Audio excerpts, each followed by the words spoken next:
அழகர் வைகை ஆற்றில் இறங்கும் போது உயர் அழுத்த மோட்டார் வைத்து நறுமண நீரை பீச்சி அடிக்க தடை விதிக்கப்பட்டிருக்கிறது. பாரம்பரிய முறைப்படி மட்டுமே தண்ணீர் பீச்சி அடிக்க வேண்டும் என்று நீதிமன்றம் உத்தரவிட்டிருக்கிறது. இது குறித்த கூடுதல் விவரங்களை நம்முடைய செய்தியாளர் கருணாகரனிடம் கேட்கலாம். கருணாகரன், நீதிமன்றம் என்னென்ன உத்தரவுகளை பிறப்பித்துள்ளது? எதனால் இந்த கோரிக்கை முதலில் முன்வைக்கப்பட்டது?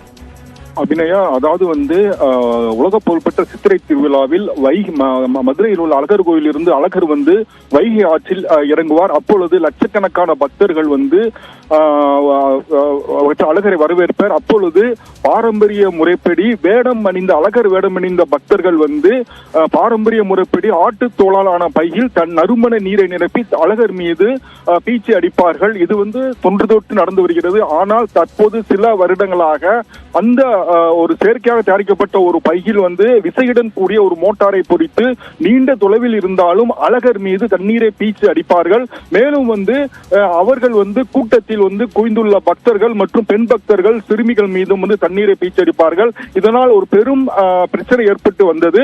மேலும் அழகர் மீது அதிக விசையுடன் தண்ணீரை பீச்சி அடிப்பதால் அந்த தங்க குதிரை வாகனத்தில் வரும் அழகரினுடைய விக்கிரகம் சேதமடைய வாய்ப்புள்ளது. மேலும் விலையுயர்ந்த ஆபரணங்களும் பாதிக்கப்படுகிறது. எனவே இது போன்ற பாரம்பரிய முறைப்படி அல்லாத நிகழ்வுகளுக்கு தடை விதிக்க வேண்டும் என்று நாகராஜன் என்பவர் உயர்நீதிமன்ற மதுரை கிளையில் மனு தாக்கல் செய்திருந்தார். இந்த மனு நீதிபதி சுவாமிநாதன் முன்பு விசாரணைக்கு வந்தது. அப்பொழுது இந்த வழக்கில் இந்த உத்தரவுகளை பிறப்பித்தார். எவ்வாறு என்றால், இந்த ஆண்டு மட்டுமல்ல, இனி வரும் ஆண்டுகளில் அழகர் ஆற்றில் இறங்கும் பொழுது அதிக விசையுடன் கூடிய மோட்டார் பொருத்திய அந்த பம்புகளில் தண்ணீரை பீச்சடிக்க தடை விதிக்கப்படுகிறது. இதை மாவட்ட காவல் கண்காணிப்பாளர், மாவட்ட காவல் ஆணையர் ஆகியோர் இது கண்டிப்பாக நடைமுறைப்படுத்த வேண்டும். மேலும் பாரம்பரிய முறைப்படி ஆட்டு தோலிலான அது நறுமண நீர் நிரப்பிய பையில்